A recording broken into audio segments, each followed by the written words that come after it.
I'm ready. Just sit right there. Do you love that? For that guy. Seriously, I just can't. Yeah.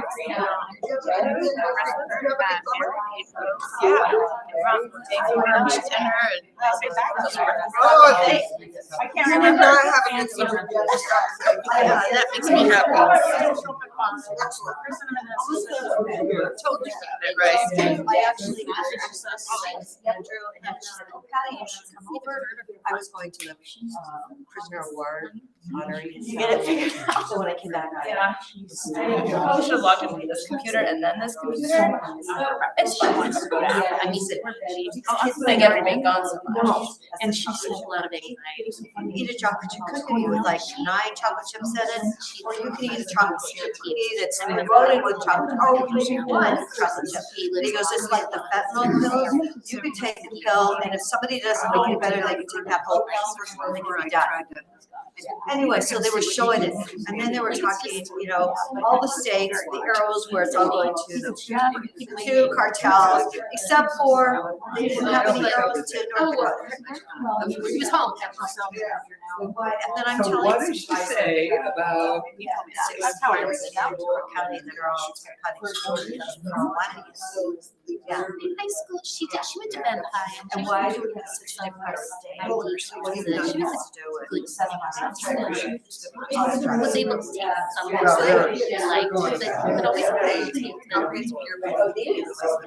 classes that you choose. She's happening out, so watching you do the picked. Why was I struggling? It's a hum mess. You know, That's why they're, yeah. Anyway. Yeah, and I loved it, so he doesn't love that. Let's Yeah, there's a lot Here, of there. Oh. Kids is a lister.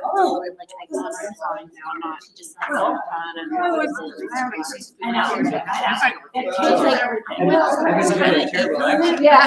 I grew up here, so I know exactly.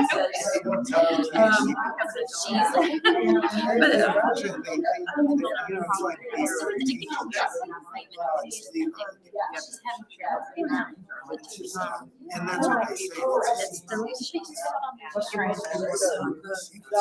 Oh, yeah. You know it's liberating. It's like gambling. Doesn't do it. I'm not a big thing of gam- you know, when they did to make a buck. Yes. Man, who gave him that? I know. Small piece, but still. Well, we'll get started. Welcome, everybody. Glad you're all here in September. This is going to be not our most direct, quick agenda. Dana and I got together the first time on Tuesday, I think, on the phone because we're both on vacation last week. Didn't put together a lot of things. So welcome and introduction. One of the first welcomes I'll make and introduce Linda Nolte, the newest member of our board. And we'll just start with Captain Schultz. Maybe you can go around and introduce yourself to Linda and the rest of the group. So I'm Captain Michael Schultz. I work as a captain with the Deschutes County Sheriff's Office, and I oversee the jails and the court system. Wow.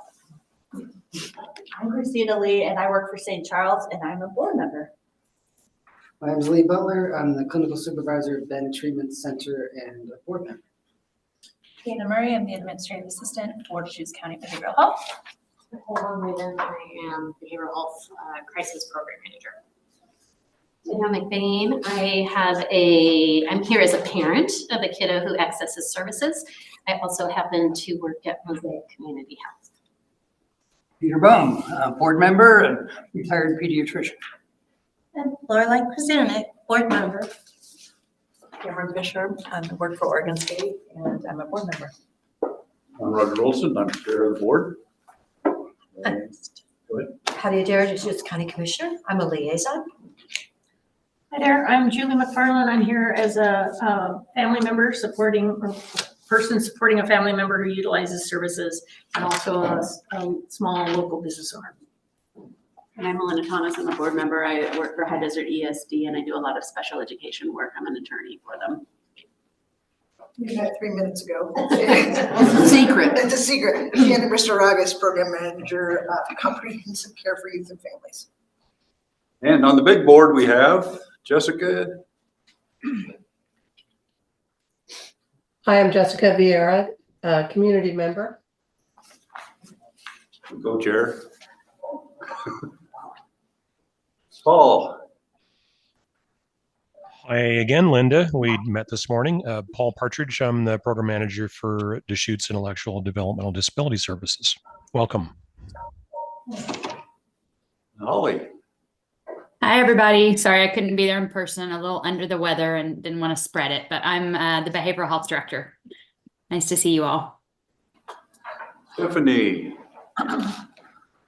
Hi, everybody. Sorry I'm not there, and I'm keeping my camera off because I am also under the weather and not only do not feel good, but I don't look good. So I'm sorry. So I'm a family member and a board member. Thank you. Okay, thank you. Commissioner Dare. You just were telling me something, and there's something that has been brought up that maybe you could fill us in on some other things going on in the county. Related to.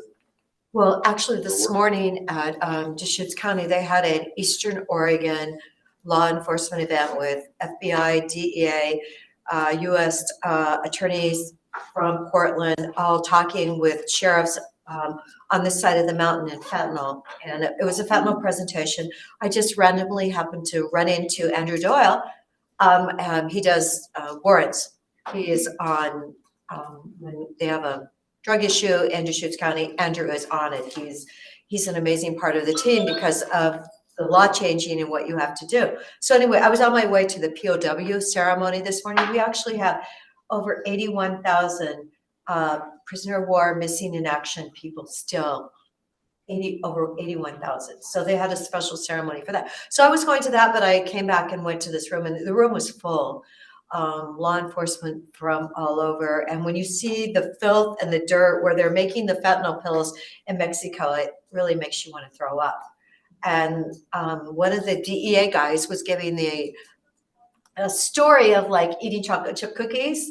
I thought, wow, this is, you know, when you eat into a chocolate chip cookie that only has one chocolate chip in it and how you feel. And then when you eat a chocolate chip that's got, you know, like there's a whole mound of chocolate chips and it's surrounded by a bit of dough. And he's, you know, with these pills, people that don't know any better and they take that whole pill and you honestly, the way it's made, you don't know what's in it.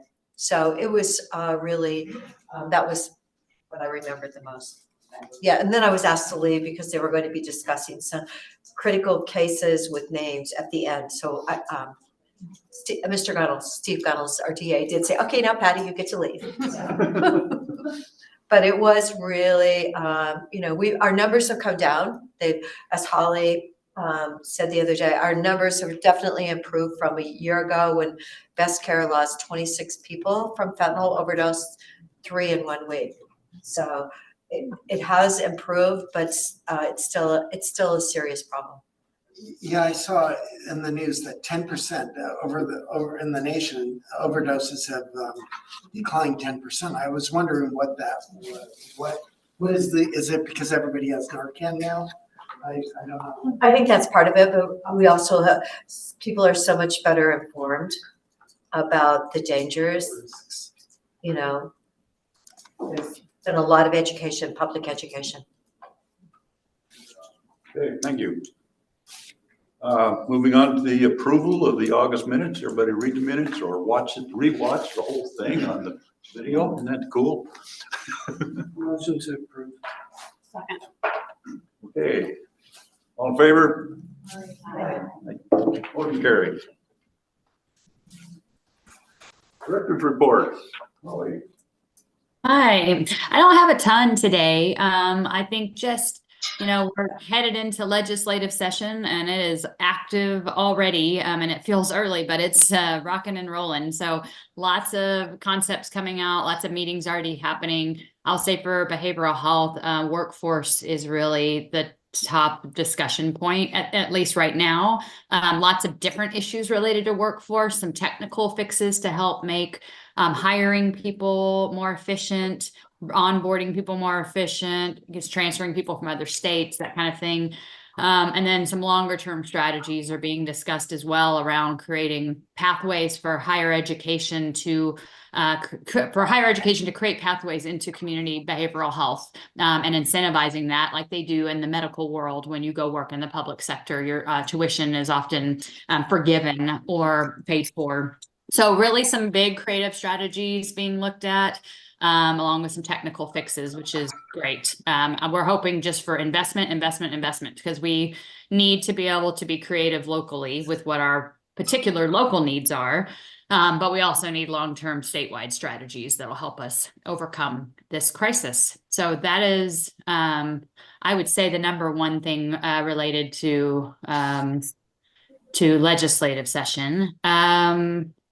We're also continuing to work on the county financial assistance agreements with OHA. We're trying to really streamline them significantly. It's going so-so. I'm in Portland and Salem a lot for this work, but it's not, we're running into snags with OHA. We talked about them the other day in a public board meeting. Just the challenges and working with the state when they're still all very much working from home, not as available, not as collaborative, because it's just hard to do. It's hard to do everything virtually, you know. So it has been a challenge. We're continuing to stay committed to it, but we'll see how that all plays out over the next 6 months or so. Any questions on those two things before I jump into the next? Holly, I just want to thank you for bringing that up, and it was discussed in our meeting the other day. But honestly, guys, I go to Salem for this LGAC meeting, local government, a meeting with commissioners and people from OHA. There are spots for 1,600 people to be working in that building, and I've heard there's maybe 82 people. And we're now feeling the effect. It's been this way I've been doing this for, I think, 2 years now. And, you know, you really need to be in person part of the time, at least a couple days a week. And it's affecting what we're doing. It is. It's having a huge impact. I mean, I've driven to Salem and Portland for meetings, and, you know, going into their town, and they still remote in. Right. And so that was an experience I had just the other day at the contract negotiations meeting, where all of us from around the state drove to Salem to have an in-person meeting, and the main folks from OHA virtualed in. So it's a very frustrating phenomenon. It's having a major impact on the relationship. And whole buildings are vacant. And I mean, they're all 100% remote. So it's just you know, it sounds like a small thing, but it's having a huge impact on how our ability to get anything done is really the challenge that we're facing as CMHPs across the state. So you may hear this get elevated more and more. You know, I think it's one of those things that you sort of hope that you can work out together, but we're not making any headway with it. So it's probably going to get elevated at a much larger level. And support from the commission and AOC has been really helpful. Does that question come up with any of the legislative discussions? You know, it's an interesting thing, because we're not sure it's a legislative fix. It's not like there's legislation that says OHA can work from home. It was really, it's a OHA director who gets to, or really, the OHA director, Dr. Hathi, she's the new director there. It's really their decision to make, like any other department head who can decide certain things about their operations.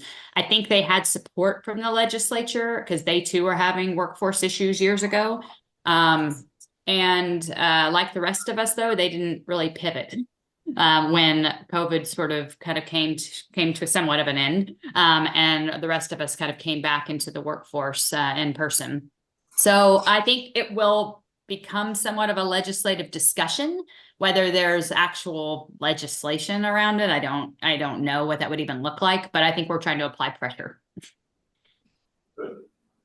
There was a new national study that came out. It'd be interesting to see where it goes about working from home. And over half said that they do other things other than work, like laundry, cleaning the kitchen, doing the dishes, mowing the yard, and there was like even a 17% run errands. So And naps, remember that one? Oh yeah, there's the app, use social media, all of this. So I don't know. Yeah, like 49%. So I wonder how much that ties into what the culture is of working remote or remotely and from home is.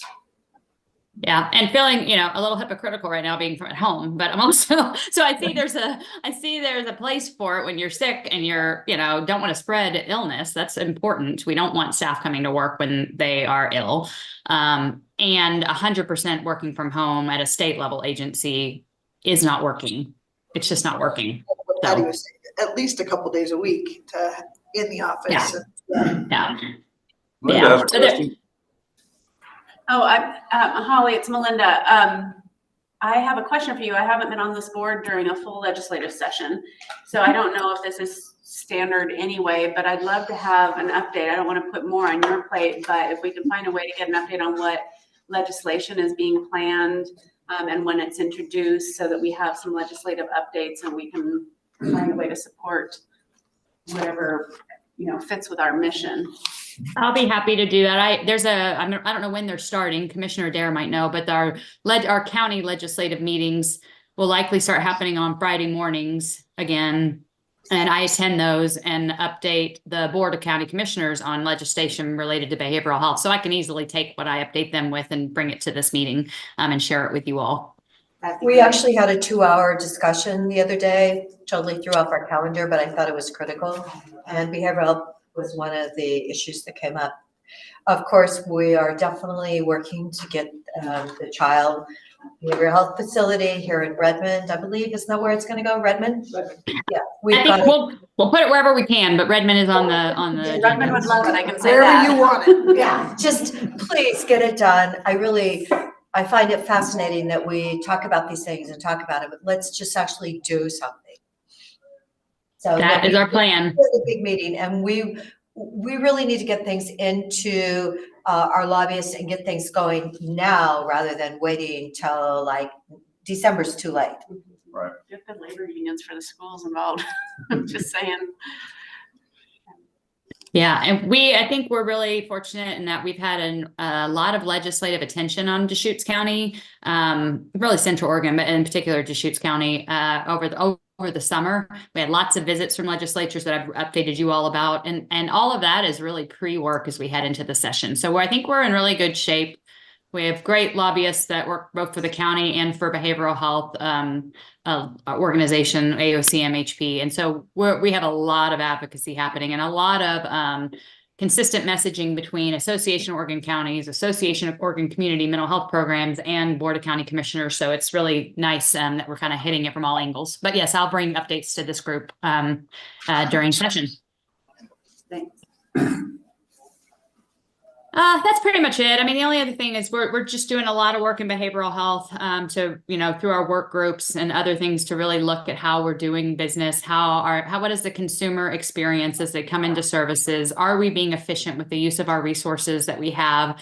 Capacity is always an issue. So how do we streamline things? How do we reduce redundancies, reduce administrative burden internally? And so there's an enormous amount of work underway, and we are about to be looking to contract with an organization, a consulting company, to come in and really do a significant deep dive into our electronic health record system, our data analytics system, our budget and revenue billing resources, as well as just a gap analysis of how people enter services and how they exit services. So that will be probably a 6 to 9 month process in which we're really gathering tons of information and being strategic about what areas we want to prioritize and tackle first, all with the intent to help consumers have a better experience when they come into services here. So lots more to come on that, just kind of prefacing the work that is about to be underway. And that's all I got. Any more questions?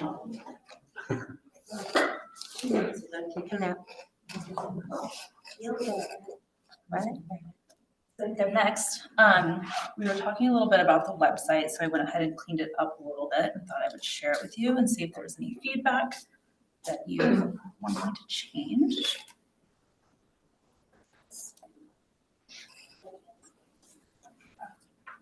I don't know if I can make it bigger. No one can read that, huh? I'm not really sure how to make it bigger.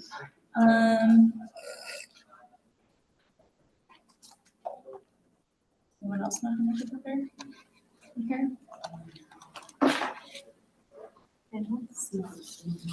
I know, that's what I'm looking for. What was that? It says like view options, original size, or is it stick to window? Oh, there we go. Thank you. Okay. All right. And then I did see that a link was sent in an email, and I don't think it was maybe the right one. So I wanted to share this one. And why is this like working now?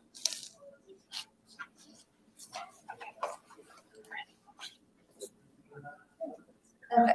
So I went ahead and did the Behavioral Health Advisory Board functions and took it from the new bylaws that were just done back in March. So that all aligned. Let's go ahead and read that. See if I can get rid of this.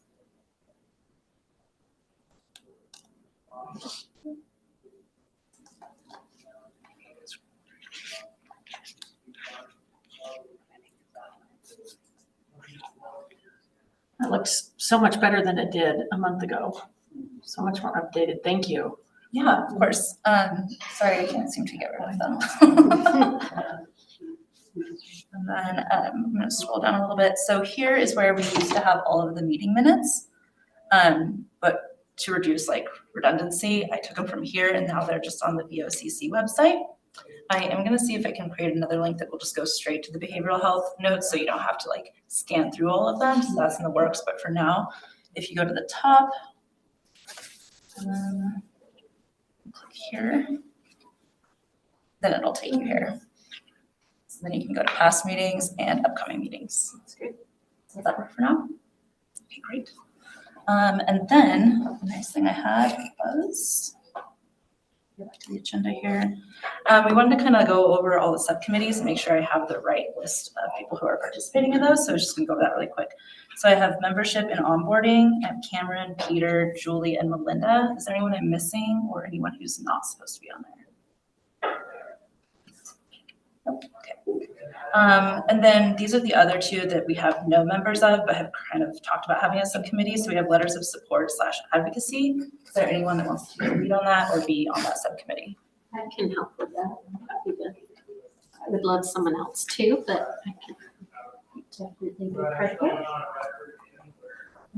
I'd be happy to. Okay, great. And then these two, I think maybe that we have community outreach. So we've talked about having a calendar in the past. There was a Google Sheets version of that, or yeah, Google Sheets, but I don't think that was the best way to do it. So I went ahead and created a Google Calendar as well. Does everyone have like Google, I'm assuming, so should be able to just go into your calendars.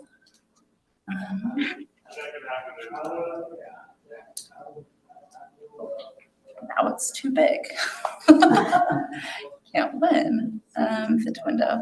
There we go. So it's just going to be a calendar that will add on to whatever Google Calendar you have. So over here it'll be off to be have, and then you can click in here and make pretty detailed notes about whatever event you want to throw on there, and then everyone else can be on it at the same time. So it's pretty collaborative. Would that work for everybody? So I'll send that link out and everyone can add it. And then that brings me back to the community outreach subcommittee. I have Lorelei and Jill. Is there anyone else that I'm missing, or should I? So, you know, you can pull, if you have Outlook, you can pull Google Calendars into Outlook as well. Cool. Learn something new. So Dana, where are the minutes and the agendas for this meeting? I thought I had heard you say they were on the county website. So I clicked that link where it said here and it went to a bunch of other stuff like the planning commission. So the notes for last would be on there yet because I have to wait for them to be approved in this meeting, and then I'll upload them for the previous month. Okay. But the recording should be in there. Oh, I see it. I just was on upcoming meetings, not past meetings. Yeah, so hopefully I'll be able to streamline that with a link that just goes straight to all behavioral health, and then you won't really have to go through that and sort it out quite as in detail. And then there was, from the notes, I wasn't here at the last meeting, but a calendar committee / liaison. Do we want to kind of put that with the community outreach, or is that an entirely separate subcommittee? I don't know if we need a calendar committee if we've got this. And then anything that's important, that would be, hopefully somebody would announce something that's coming up that relates to this group and, you know, put it in front of everybody. But I'm a little interested, what did we think community outreach, that committee would be doing? Do we have a definition of that, or what that group's responsibilities are going to be? Yeah, I probably should pass these out in advance, but it is in the bylaws. Community outreach shall be comprised of board members and is responsible for identifying and organizing community outreach events such as health fairs, etc. So, broad statement, but We haven't really accomplished anything, but yeah, this is supposed to be we need more people. Please. Join us. We haven't, join us. So the idea is to find out what fairs are out there, what fairs or whatever we want to participate in, and then having a volunteer from the board there talking up the thing. Yeah, so far I've only been to one of those things, and I just remember it was really hot day and the attendance was low, and we were making little stress things with balloons and cornstarch, and so that's some outreach. I enjoyed it, but talking to the couple of people that came by, you know, we had a little booth, and anyway, so things like that. We definitely need more help. I'm crying out for help. So how do we access that, Dana, if we want to put something on that calendar? so I'm gonna send it out in an email, and I'm also going to have it as like a standing item on the agenda. So you'll be able to access it from there. That's good.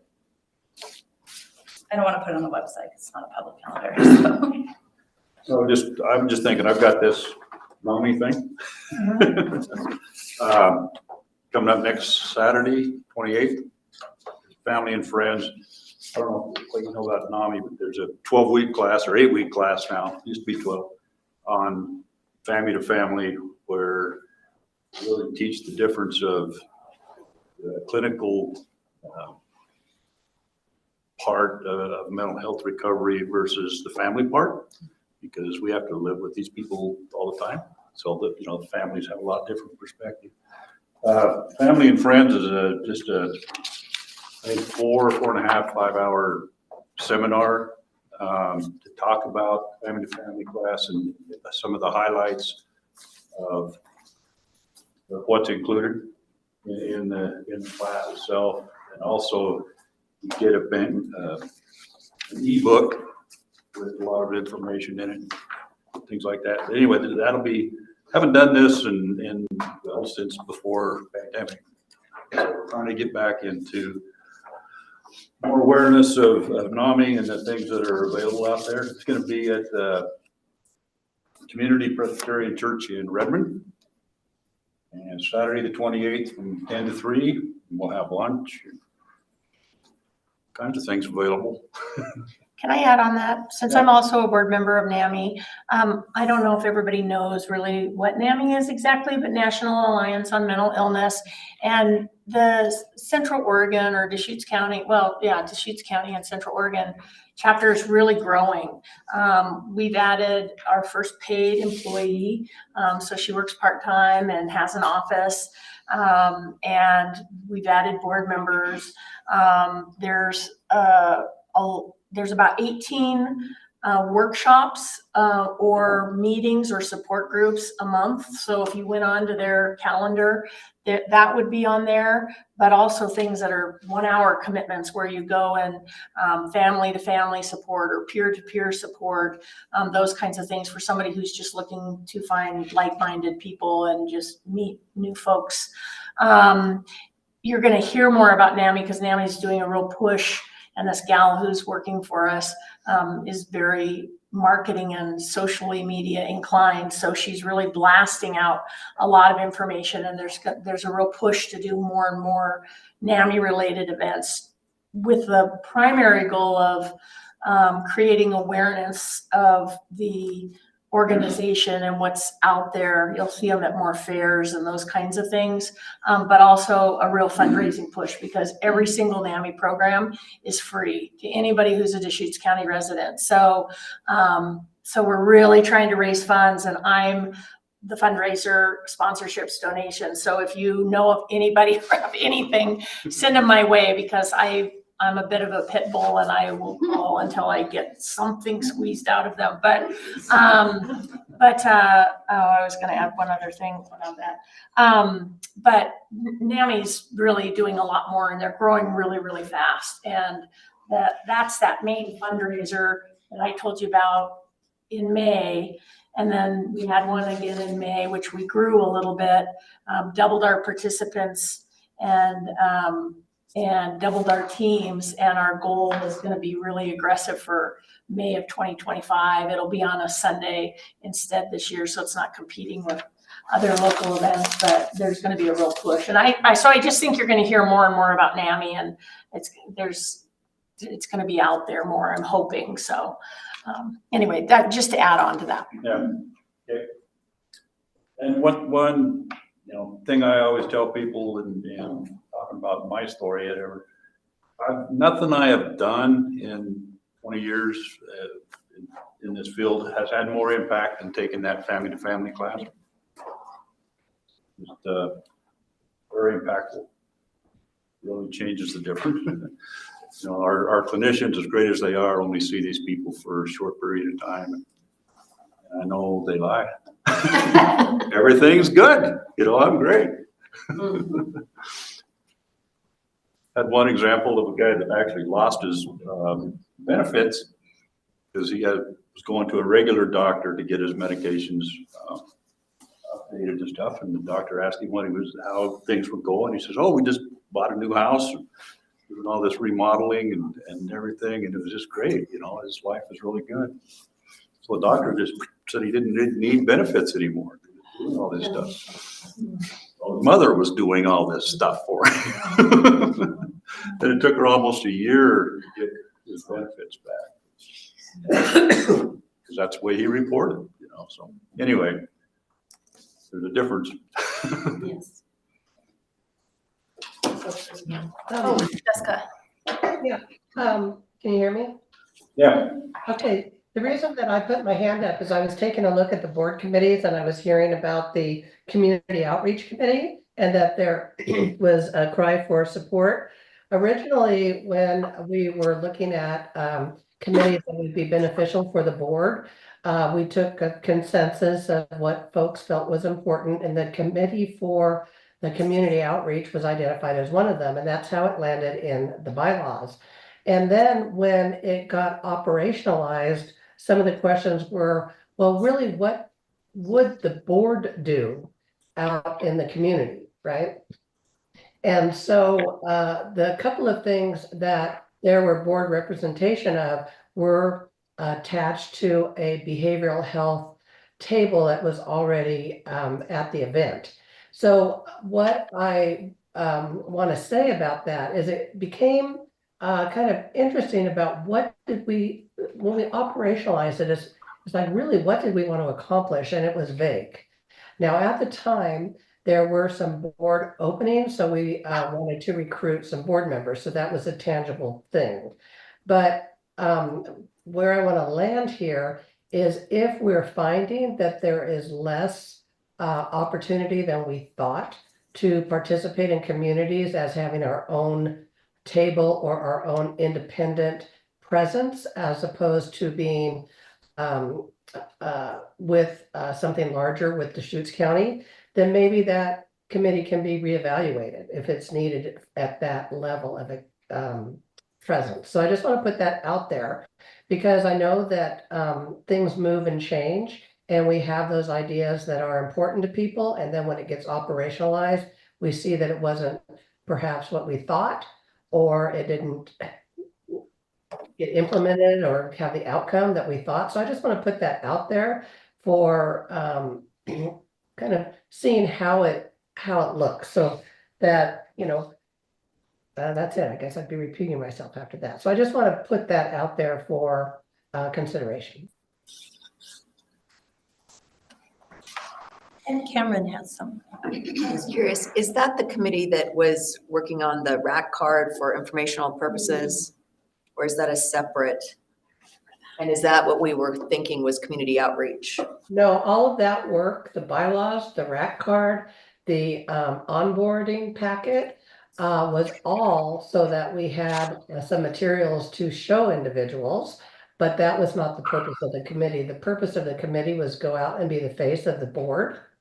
But then what do we do with that face of the board? What did we have behind that? So all those materials that were developed were in order to have something to give to the community.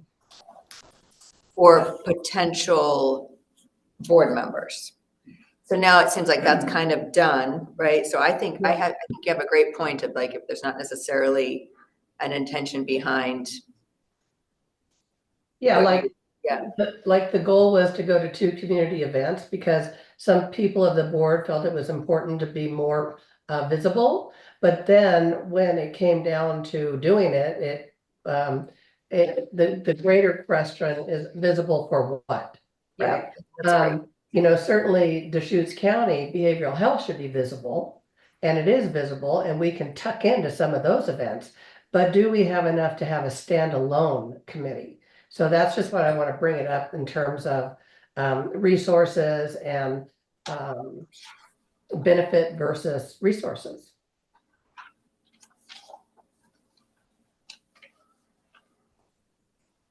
I know Any that if question? I were asked to be at a BHAB table at a health fair, I would be hard pressed to be really confident about, I know what our mission is and that kind of thing, but I think I would feel like, are people walking away with a really good sense of who we are and what we're trying to do? And am I accomplishing anything by sitting here at this fair? So I agree that maybe we've gotten the board members that we needed, and that was part of the intention. Maybe we don't need an outreach committee, and there's ways that we could focus our energies and have a different committee that'll have more of an impact. And I don't know what that would be exactly. But, maybe a committee. I know we talked about not wanting to be a board where we only have people come in and do presentations and they're 1 hour long and no business gets done, but it wouldn't be such a bad thing if we had someone come in and every week and we had a guest speaker for 15 minutes who could tell us what's out there and what's available. For instance, very short, very sweet, but gives us a little bit more of a robust agenda, but doesn't take much time away from it. And I'll give you an example. ESA, which is the early early assessment, yes. I was talking with them the other day, and the gentleman mentioned something, and I said, well, that program flies under the radar, and I don't think people are aware of it. Is that intentional? And he's like, no, absolutely not. We are out there trying to get out into the community and tell people what's out there and who we are and what we do. And I said, would you ever want to come and do a 10-minute presentation to the BHAP board? He goes, we would be there in a heartbeat. That's my program. That's your program. Yeah, Okay. Well, I got you. Shannon. No. There you go. Okay. We do those, we do that often. Yeah, that's what he said. So maybe it's a committee to, a speaker committee, or I don't know. Anyway. My feeling on the committee, or having somebody in a booth and share the information, is that let the community know that there is a way to get information and get questions asked without, you can talk to your various clinicians and here and there about specific problems, just to know that there is a conduit to get information in and out, that the board is here for them to tell us what their problems are. And then we can see if that's a big community problem that we as a board need to help health services and the county commission address some of the needs of the people out there. Because, we all collectively have a lot of experience in the community and things going on, but there's still a lot more that's out there. So that's the only thing I saw our purpose of being at a board meeting, is just to take information from the community and come back and say, this is what I heard. Well, maybe we ought to have something about this. I recently did a podcast with Eric Breon, who is our media person with the county. And Eric, if you don't know him, is fantastic. He's award-winning. I don't know how we got him, but he's pretty great.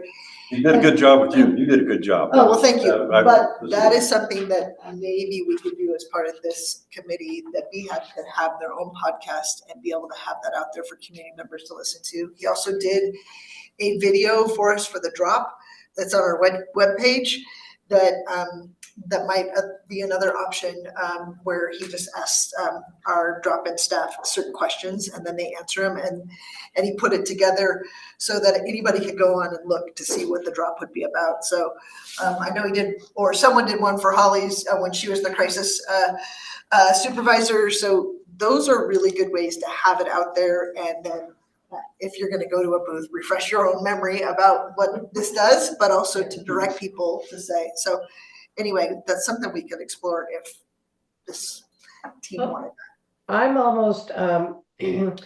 almost considering, to be in alignment with the bylaws, perhaps make a motion that a community committee will be initiated and filled, I guess, as needed. Like we have some of those in the bylaws. I'm trying to look for my bylaws right now, but I got so much stuff on my desktop. And we can move on in the agenda, but I was just thinking if it's not being filled, right, then let's look at why. And if it needs to be filled, then, let's pay attention to it. But if it has met its purpose for the time being, we're one part of a whole large system. So that's just all I wanted to bring up. I didn't mean to belabor it too much there.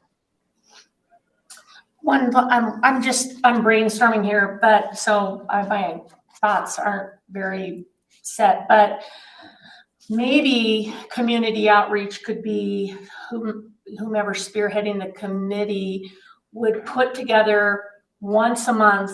Hey, we have the green light. I'm making this up, Captain Schultz.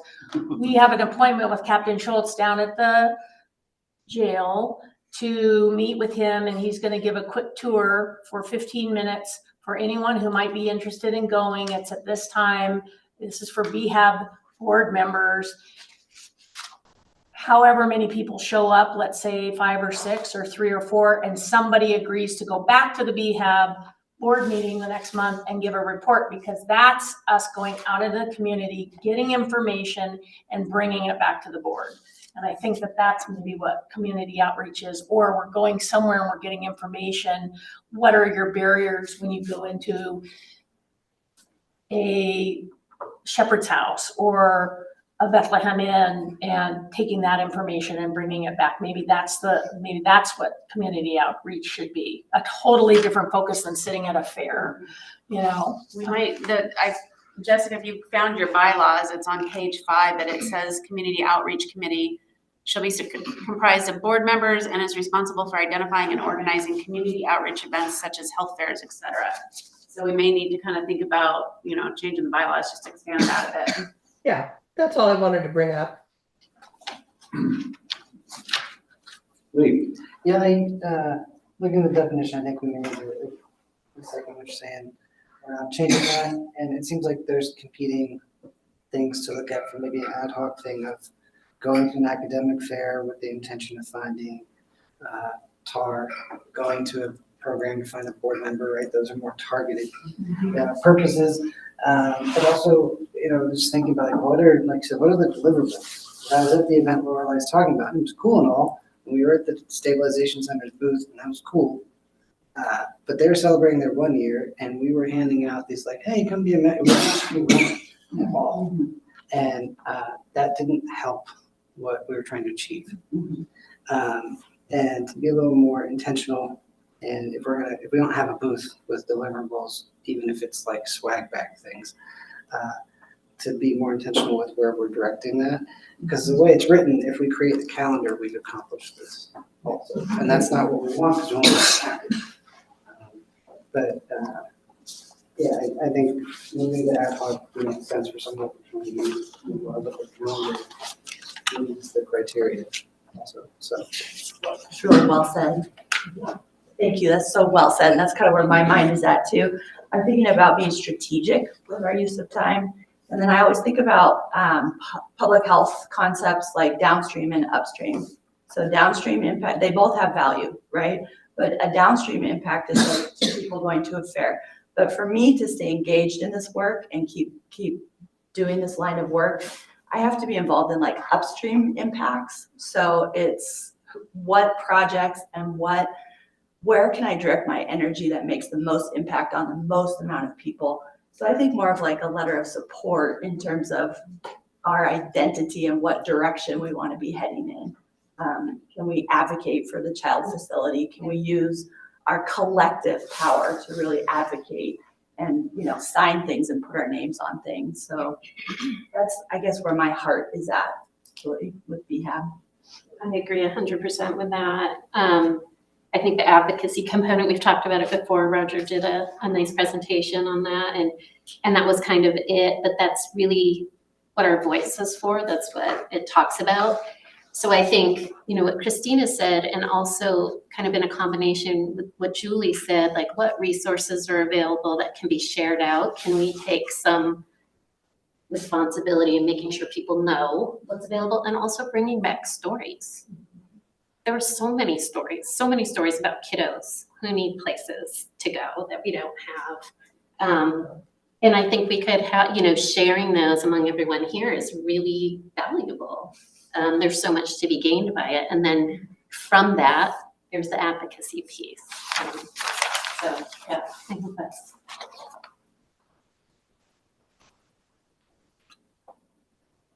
So are we kind of combining them? Because we also have that letters of support advocacy subcommittee that we just established. I'll volunteer for that too. Me too. That's like. The advocacy. Oh, yeah. Central letter.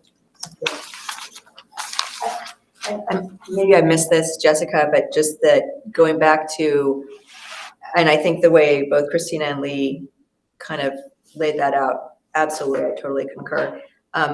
Going back to the RAC card, I guess I was thinking that was a form of outreach and informing folks about that. And was that the intention of that?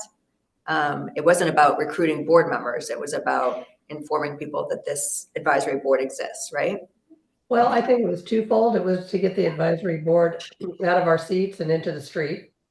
And in order to have something to say when we're out there, the RAC card was doing that.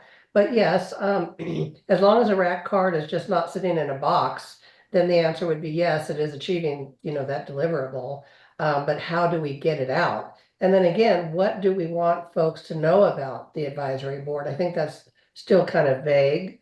But yeah, the RAC card was definitely an achievement in terms of sharing who and what we are. And we recently had a youth member, thank goodness, from Patty's office, come and give some insight about the RAC card. And there was edits made to it as a result of that youth perspective, which was lovely. So yeah. And I saw the RAC card, and I think it was presented or some in here, or maybe it was posted or something. And then my understanding is that, and this could be off, but that there was a pride flag on there, and then it was removed from the RAC card. Is that what happened with the? Correct. The youth advocated that it should be a bit more inclusive, and cited that there was really I'd have to read the letter. It's fairly long and detailed, but they had a good point and it was edited out. Okay, I think that's probably something that, when we think about, you know, outreach and what we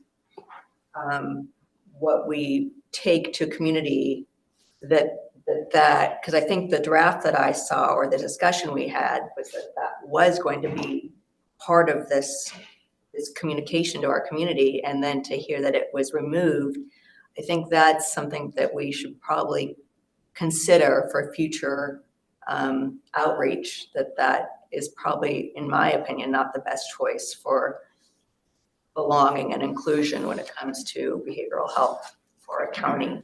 So you think that it should not have been there or should have been there? I'm not quite sure what you're saying. I think it absolutely should have been there. Okay. Yeah. Well, But so I think for future, when we think about community outreach, that something like that we should have further, I don't know, consideration on things like that.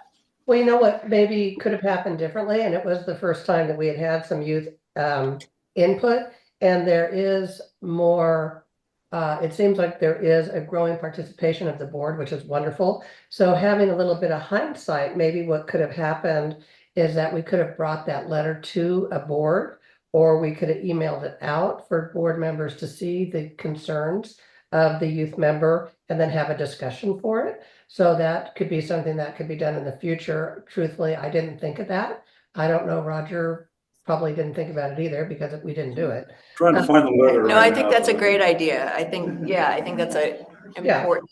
And it's not too late. Can we, yeah.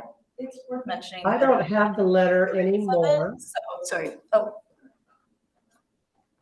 Roger, do you have the letter still? I can't find it in my computer. I'm just thinking about how the whole idea of outreach, right, and community support, and how we present what this board stands for, I guess. It's probably important. Jessica, was the idea to remove it to be more inclusive, by not having flags, so that it would attract people that don't support that? Is that what the? Well, it's not do or don't support. It was more like that was targeting an audience versus keeping it open for all. I'm not going to try and speak for that individual, so we'll have to find the letter. Roger, did you say something? I think Dana just found the letter. Okay, yeah, I don't want to speak for the individual because it's like a 2 or 3 page letter. That the person is pretty analytical. So perhaps, did you find it, Dana? Yeah, I can email it out right now. I think we should remember too, a single comment doesn't speak for a whole generation or a whole group of people. I think it's valid to listen to and, reflect on every comment. But I'm sure the polar opposite would be true if somebody else wrote a letter, so. Well, what we can do in the future, and probably should be reflected in the minutes, is that that public comment when it comes to any literature or statement that we're putting out, we will bring to the board, and also should be in alignment with Deschutes County overarching expectations. So we can bring that in the future, or we can relook at it maybe next time or this time, depending on what the board wants to do.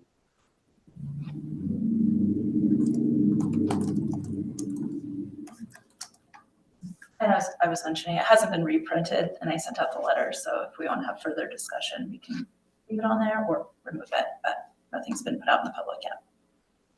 We have a vote. I'd like to see a draft. Well, we've got the draft. This is the only difference that the Flag is on and the flag is off. Is that it? Well, Dana, do you want to put that letter up on the screen? Would that help people? Yeah. In your packet that I gave you, there's a copy of the rap card. I don't have any with me, but I I got wanted one. to pass her out. Oh, this is this. So yours says the flag. Is it something that one I saw, yeah, to solve now, or is it something that we could be Like, is I this think a it'd be good? good to read the letter, right? and Yeah, think what- about, is this the right? What's the goal of like our use of our time right now? I'm curious. Do we have more on our agenda?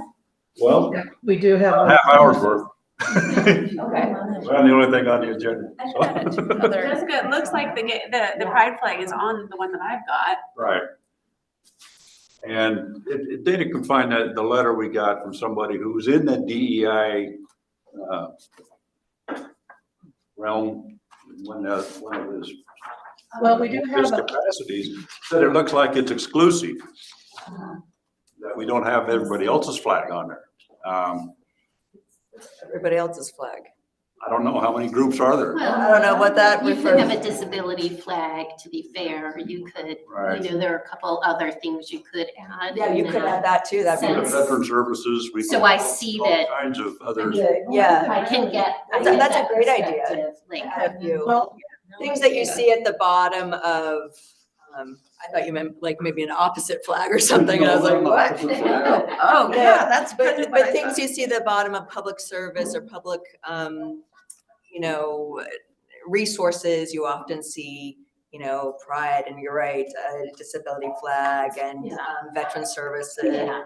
and sometimes, you know, other things that are kind of it's not possible to be all encompassing, but just that everybody is welcome and supported through public health, right? Yeah, I mean, there's so many that you could exclude some. Yeah, you absolutely, it's not, you can't, there's no way you can get everything on there. So kind of the point of his letter is, It seems like we're kind of getting a little bit lost though with, like there's a couple different issues, like the purpose of the RAC card. Right. What's the function of the RAC card? And then there's this side conversation about whether or not to include a flag. So can I make a motion that we like have a more like focused conversation about this at our next board meeting? Does that work? I second that. And then can we like maybe do some emails or figure out what our goals for that discussion would be? Does that sound reasonable or? yep, Okay. a good idea to I me. just don't want to get lost in like our time together. I feel lost. I should just speak for myself. And I would need more research. I'm not processing. So we had a motion and a second, so are we having a vote then? I gave a second. Favor putting this off till next month and get more details and everything?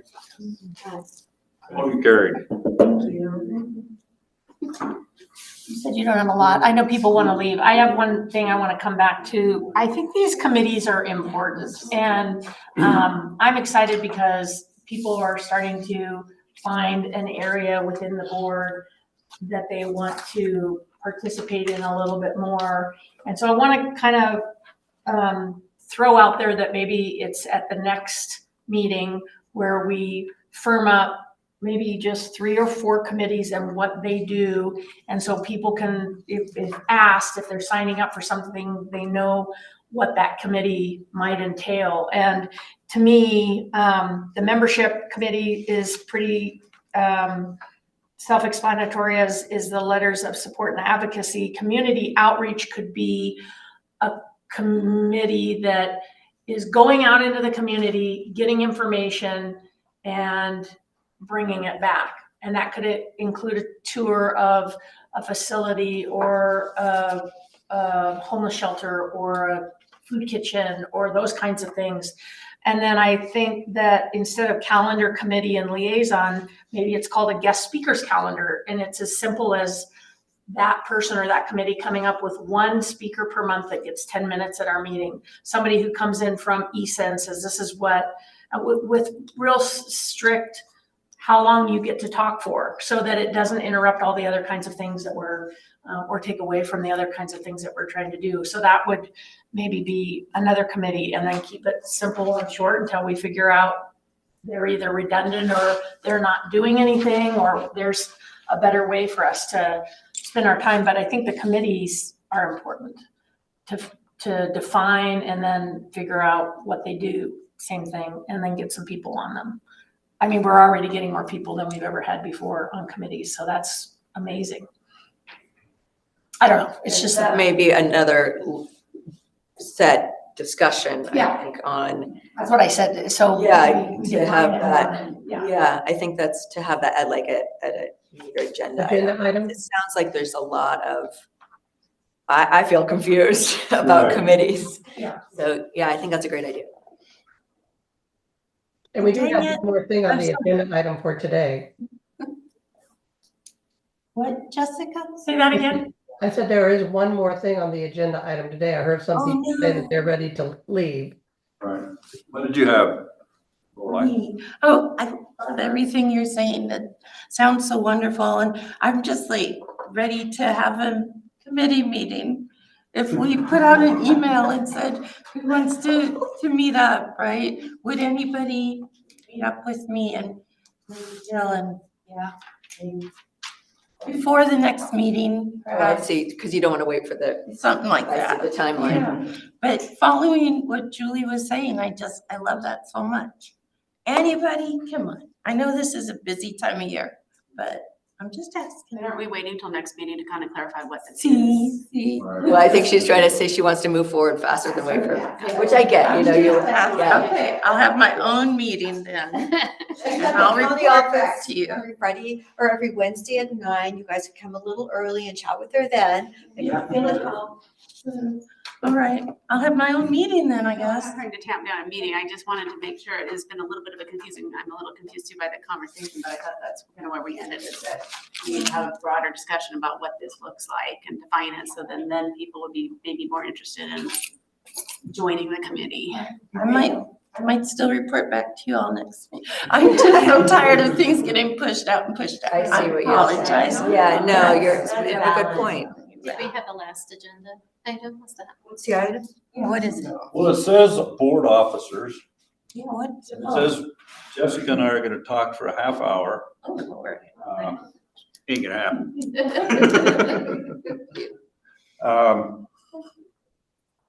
And I didn't know what to say. Basically in the bylaws, we have, one of the, I can't find it, section 7, chapter 2, 3, membership and onboarding committee. We recommend board members for nominations as advisory board officers. And right now, the only officers specified are chair and vice chair. Talking earlier on, when we were putting this agenda together, I've been chair since 2018. I was gonna say forever, yeah, it's only far out, right? I went back, something that I remember doing a few years ago, so I've been a board member since 2005.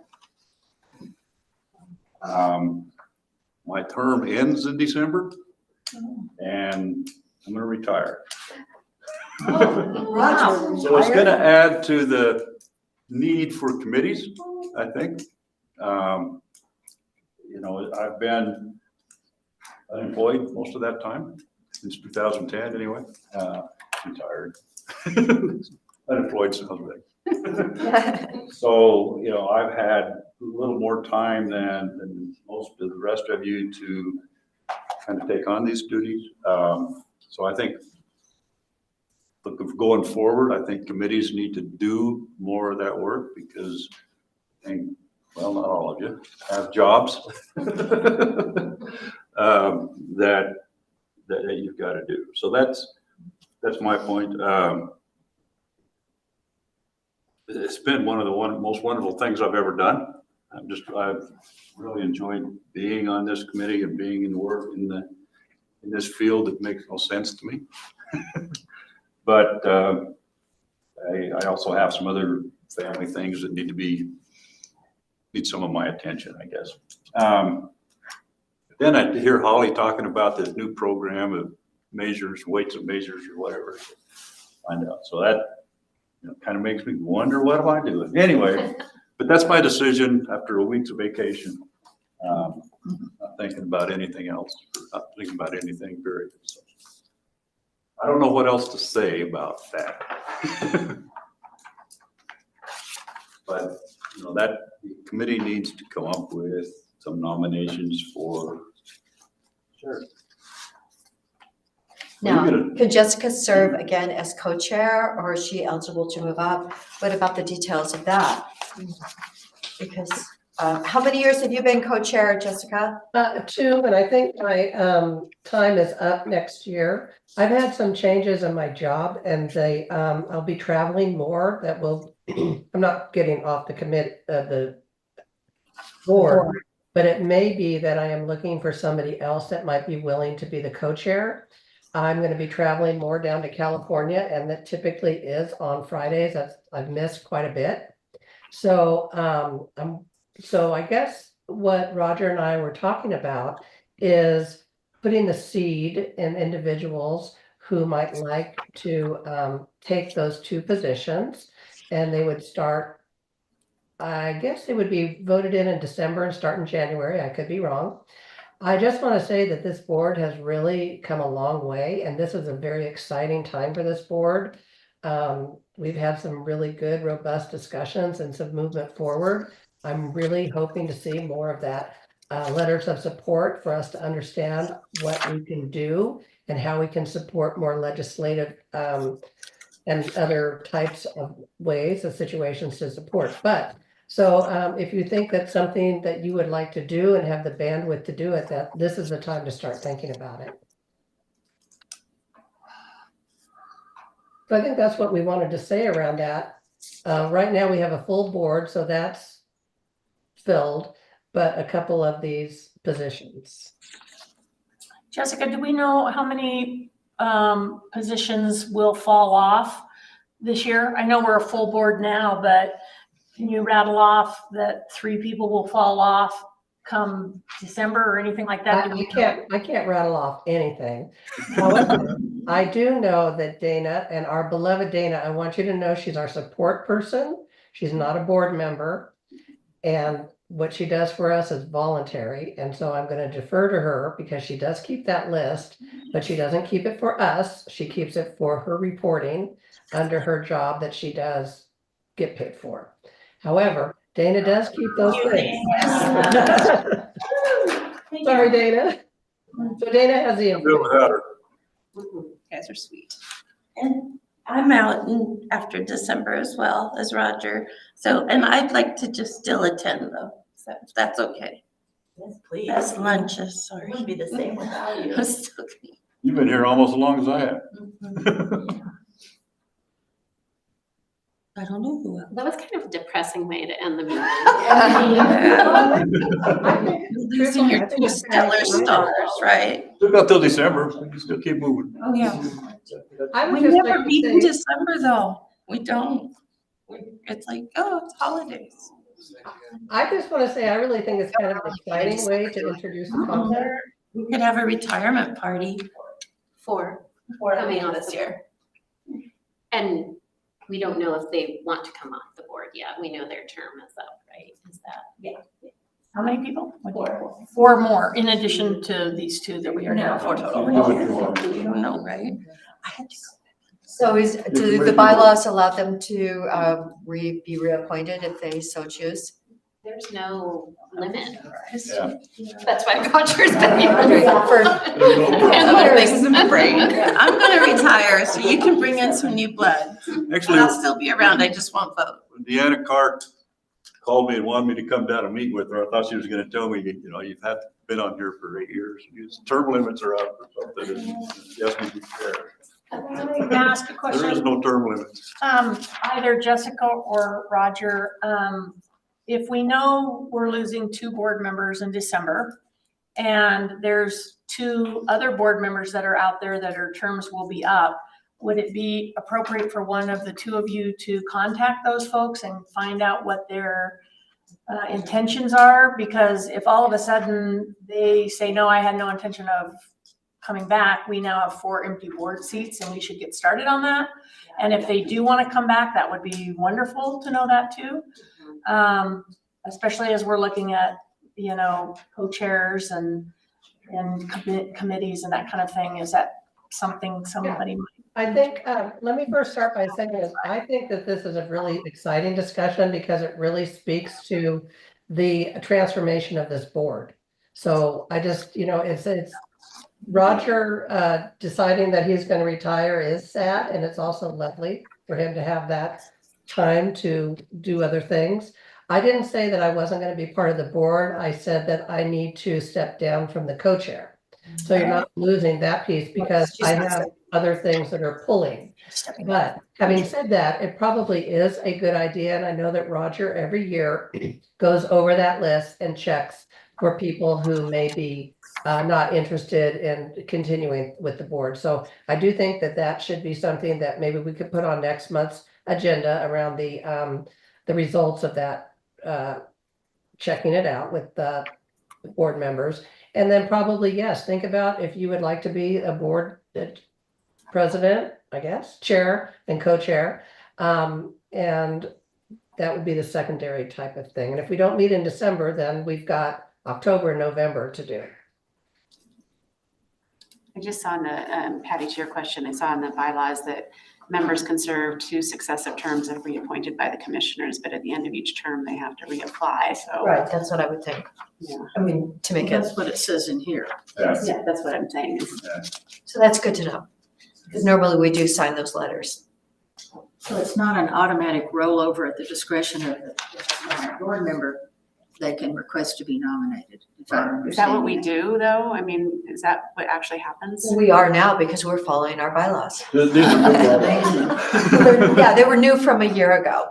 Is that what we want? I mean, that seems, Is it a full application process? that's what it says. Well, you just, no, it's not that. It rolls, if you want to serve again, you just, Let them know. this board, the board would recommend they'd be serving again, and then that would come to us, and then we would have it on our consent agenda.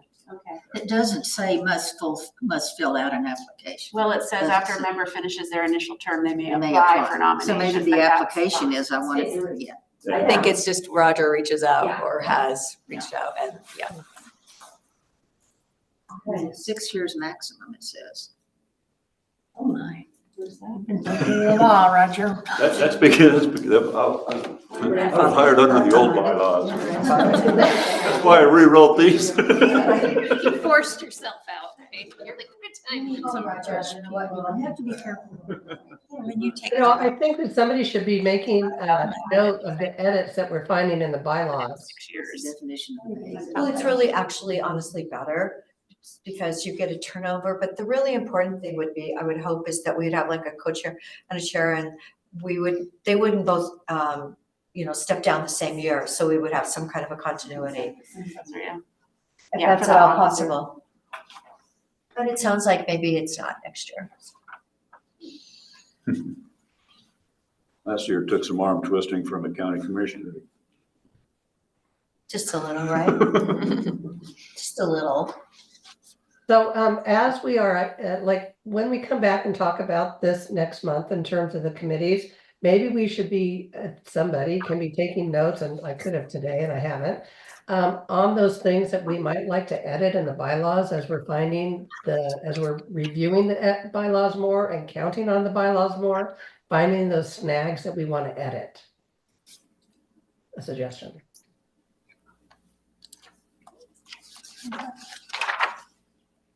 The bylaws are a living document, and you just put them on, try them, see how they work, and fix things that don't, and add things you'd rather we did also, and move on. I think most bylaws are amended fairly frequently. Yeah. Yeah. I was just going through all of ours. Might want not to put a lot of details into things, you always have options. You don't have to change a lot of stuff.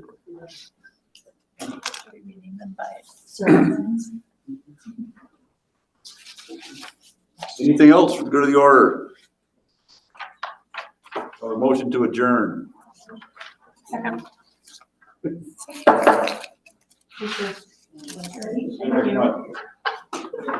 Roger, nothing like.